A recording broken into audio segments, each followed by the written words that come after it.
सुंदर बंसी का निनाद किया। और ये बंसी जो है वह कौन है? यह बंसी भगवान के जो अधरोष्ठों पे निरंतर पान भगवान की वाणी का करती है, यह कोई और नहीं, यह बंसी स्वयं भोले बाबा हैं। भगवान शंकर जी ही बंसी का रूप है।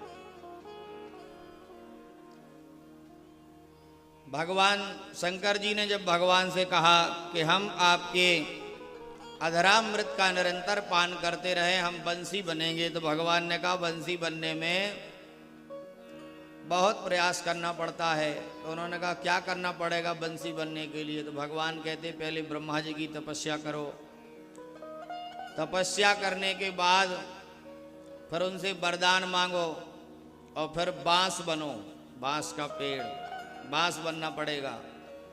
बांस जब बनोगे तो बांस का बहुत बड़ा परिवार होता है, बांस भिरा कहते बांस, तो वो उसका परिवार बहुत बड़ा होता है। बोले जब वो काटा जाता है तो बड़ा दुख होता है। कोई किसी भी योनि में हो, पेड़ पक्षी जीव जंतु, वो जब अपने परिवार से दूर होता है तो उसको दुख की अनुभूति होती है।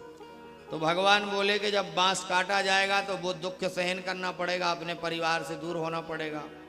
फिर सूखोगे, काटे जाओगे और इसके बाद सूखना पड़ेगा, सूखने के बाद जलाए जाओगे।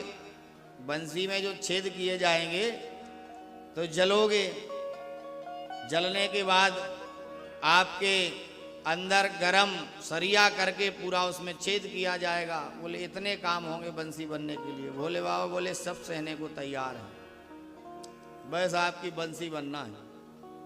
तो वही भोले बाबा बंसी का रूप धारण किए हुए हैं। भगवान को इसलिए बंसी बड़ी प्रिय है।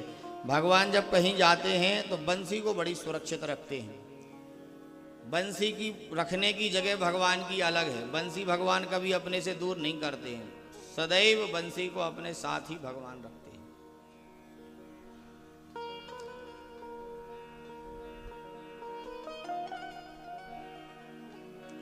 इसलिए ऐसी बंसी जो भगवान भोले बाबा का रूप है, संत लोग बड़े सुंदर भाव देते हैं।